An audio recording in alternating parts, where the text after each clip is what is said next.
ఆ చిక్క వంశీకృష్ణకి అనే అతనికి రిజిస్ట్రేషన్ చేసిన తర్వాత చిక్క వంశీకృష్ణ ఐసిఐసిఐ బ్యాంక్లో తీసుకున్న లోను ద్వారా వచ్చినటువంటి అమౌంట్ని ఇతనికి నునావతి గంధర్కి ఇచ్చేసిన తర్వాత నునావతి గంధర్ మళ్ళీ డాక్టర్ గారికి ఇచ్చేయాలి. డాక్టర్ వీరరాఘవులు, ముత్యాల వీరరాఘవులు గారికి, Palakollu Sai Bhargavi eye hospital owner, ఆయన ఫౌండర్. ఇవ్వలే కదా, సరే పోనీ అది కూడా ఒక 5 నిమిషాలు పక్కన పెడదాం. సేల్ అగ్రిమెంట్లో మరి పూర్తి అమౌంట్ కన్సిడరేషన్ డాక్టర్ గారికి అందిందా? అందలేదు కదా. ఎలా చేసిందండి ఐసిఐసిఐ బ్యాంక్ ఆ హాస్పిటల్ సీజ్ ఎలా చేసింది? సర్ఫేసీ యాక్ట్లో చాలా క్లియర్గా ఉంటాయి. అనాథాశ్రమాలు, వృద్ధాశ్రమాలు, స్కూళ్ళు, ఆసుపత్రులు, ఇవి 1కి 2 సార్లు ఆలోచించి వాటిని సీజ్ చేయాలి అని గైడ్లైన్స్ ఉన్నాయి.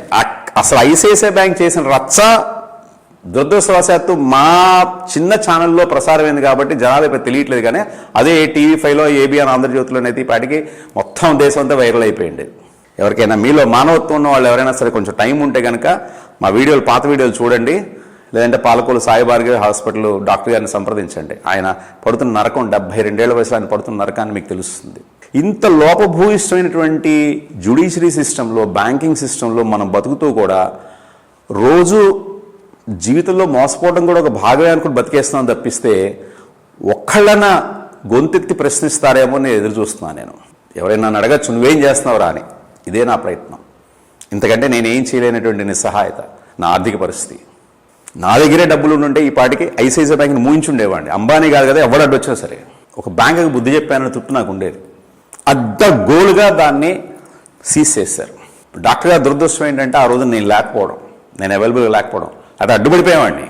సాధారణంగా ఒక ఆసుపత్రి కానీ, ఒక ఇల్లు కానీ, ఏదైనా సరే బ్యాంక్ వాళ్ళు సీజ్ చేయాలంటే ఖచ్చితంగా ఎంఆర్ఓ ఉండాలి, పంచనామా జరగాలి, ఆర్డీఓ ఉండాలి, విఆర్ఓ ఉండాలి.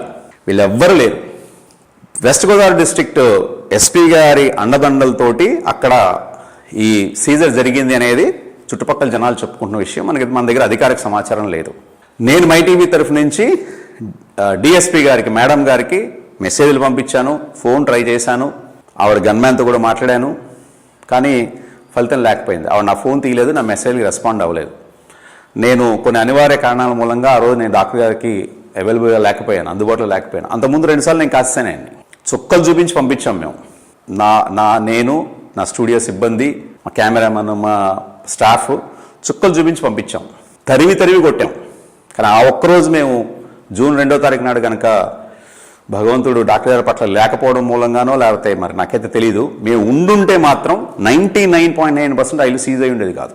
ఒక సామాన్యులం మేము చేస్తున్నటువంటి ఈ ప్రయత్నాన్ని చట్టాలు ఎందుకు చేయట్లేదు?